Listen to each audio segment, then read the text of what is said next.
10வது அல்லது 12வது வகுப்பில் கல்வியில் தடை ஏற்பட்டதா மற்றும் தேர்ச்சி பெற முடியலையா? கவலை வேண்டாம். உங்கள் வாழ்க்கையை புதிய திசையில் வழிநடத்த நக்ஷத்ரா அகாடமி இப்போது தயாராக இருக்கிறது. National institute open schooling board மற்றும் தமிழ்நாடு தனித்தேர்வர் உதவ இம்மூலம் டிஸ்டன்ஸ் எஜுகேஷன் வாயிலாக நீங்கள் உங்கள் வருடத்தை மீட்கலாம்.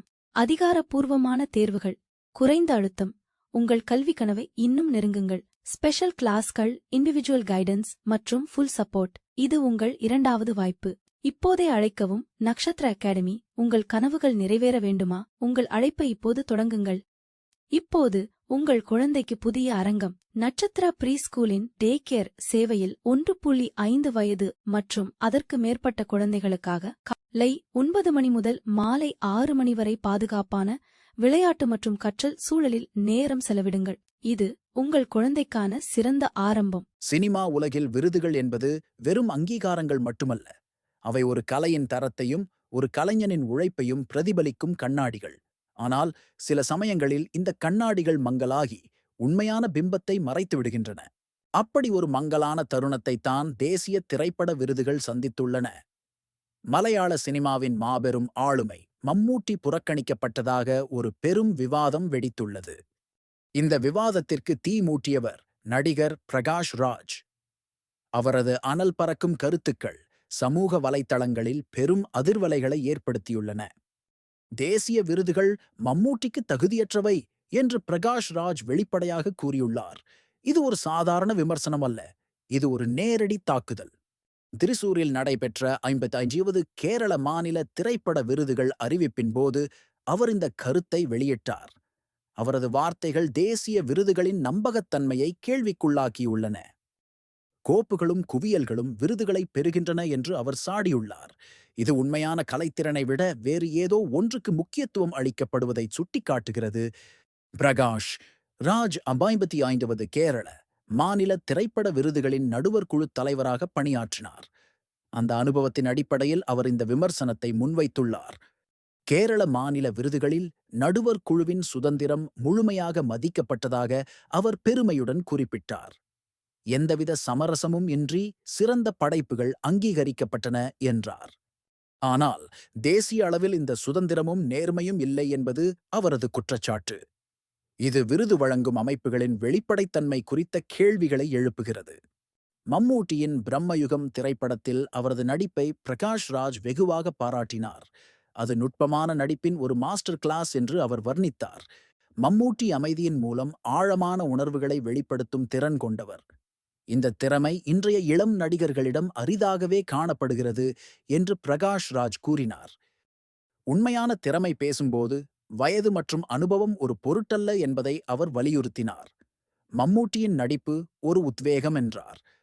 தேசிய விருதுகள் கோப்புகளும் குவியல்களும் விளையாடும் ஒரு களமாக மாறிவிட்டதாக பிரகாஷ் ராஜ் கடுமையாக விமர்சித்தார். இது உண்மையான கலைத்திறனை புறக்கணிக்கும் போக்கை காட்டுகிறது. விருதுகள் சமரசம் செய்யப்படுகின்றன என்ற அவரது கருத்து அதிர்ச்சியளிக்கிறது. இது விருதுகளின் புனிதத்தன்மையை குலைக்கும் செயல். சிறந்ததை மட்டுமே கௌரவிக்க வேண்டும் என்று அவர் வலியுறுத்தினார். விருதுக் குழுக்கள் தொண்டு நிறுவனங்கள் அல்ல என்பதை அவர் நினைவூட்டினார். தேசிய விருதுகள் மீண்டும் மீண்டும் மம்மூட்டியை புறக்கணிப்பது ஏன்? இது வெறும் தற்செயலா அல்லது திட்டமிட்ட புறக்கணிப்பா? பிரகாஷ் ராஜின் கருத்துக்கள் இந்த கேள்விகளுக்கு வலு சேர்க்கின்றன. விருதுகள் கலைக்கு அப்பால் அரசியல் காரணங்களுக்காக வழங்கப்படுகின்றனவா என்ற சந்தேகம் எழுகிறது. ஒரு கலைஞனின் திறமையை விட வேறு சில காரணிகள் விருதுகளை தீர்மானிக்கின்றன என்றால் அது கலையுலகிற்கு பெரும் இழப்பு. பிரம்மயுகம் ஒரு மலையாள பீரியட் ஃபோக் திகில் திரைப்படம்.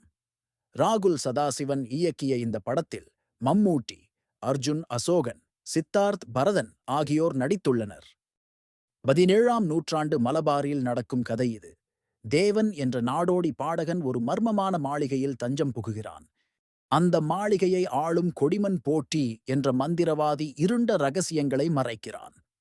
மாளிகையின் சாபங்கள், வஞ்சகம், ஆவிகள் பற்றிய வரலாற்றை தேவன் கண்டறிகிறான். மனிதனுக்கும் பேய்க்கும் இடையிலான கோடுகள் மங்கலாகின்றன. இந்த கருப்பு வெள்ளை திரைப்படம் அதன் திகில் சூழ்நிலைக்காகவும் அற்புதமான நடிப்பிற்காகவும் பாராட்டப்பட்டது. இது ஒரு பெரிய பாக்ஸ் ஆபீஸ் வெற்றியை பெற்றது. மம்மூட்டிக்கு அவரது 7வது கேரள மாநில திரைப்பட விருதையும் பெற்றுத் தந்தது. இத்தகைய ஒரு படத்தில் மம்மூட்டியின் நடிப்பு தேசிய அளவில் அங்கீகரிக்கப்படாதது பெரும் ஆச்சரியத்தை அளிக்கிறது. விருதுகள் ஒரு கலைஞனுக்கு உத்வேகம் அளிக்க வேண்டும், சிறந்த படைப்புகளை ஊக்குவிக்க வேண்டும். ஆனால் அவை அரசியல் அல்லது தனிப்பட்ட விருப்பு வெறுப்புகளின் அடிப்படையில் வழங்கப்பட்டால் அதன் நோக்கம் சிதைந்துவிடும். பிரகாஷ் ராஜின் விமர்சனம் ஒரு தனிப்பட்ட நடிகருக்கானது மட்டுமல்ல, இது விருது வழங்கும் அமைப்புகளின் நம்பகத்தன்மை குறித்த ஒரு பரந்த விவாதம். உண்மையான திறமைக்கு அங்கீகாரம் கிடைக்காத போது அது கலையுலகின் வளர்ச்சிக்கு பெரும் தடையாக அமையும். மம்மூட்டி தனது வயதிலும் தொடர்ந்து தன்னை புதுப்பித்துக் கொள்கிறார். ஒவ்வொரு படத்திலும் புதிய பரிமாணங்களை வெளிப்படுத்துகிறார். அவரது இந்த தொடர்ச்சியான பயணமும் பொருத்தப்பாடும் ஒரு உத்வேகம் என்று பிரகாஷ் ராஜ் கூறினார். இது இளம் கலைஞர்களுக்கு ஒரு பாடமாக அமைய வேண்டும். தேசிய விருதுகள் மம்மூட்டியை புறக்கணித்திருக்கலாம், ஆனால் அவரது கலைத்திறனையும் ரசிகர்களின் அன்பையும் எந்த விருதும் புறக்கணிக்க முடியாது. இந்த விவாதம் தேசிய விருதுகள் தங்கள் செயல்பாடுகளை மறுபரிசீலனை செய்ய ஒரு வாய்ப்பாக அமைய வேண்டும். உண்மையான கலைத்திறன் எப்போதும் வெல்லும். இந்த வீடியோ உங்களுக்கு பயனுள்ளதாக இருந்தால் ஒரு லைக் கொடுங்கள், உங்கள் நண்பர் உடன் பகிரவும். மிக முக்கியமாக எங்கள் சேனலை சப்ஸ்கிரைப் செய்ய மறக்காதீர்கள். புதிய வீடியோக்கள் வரும்போது உடனே அறிந்து கொள்ள மணி ஐகானையும் கிளிக் செய்யுங்கள். நன்றி உங்கள் ஆதரவுக்காக.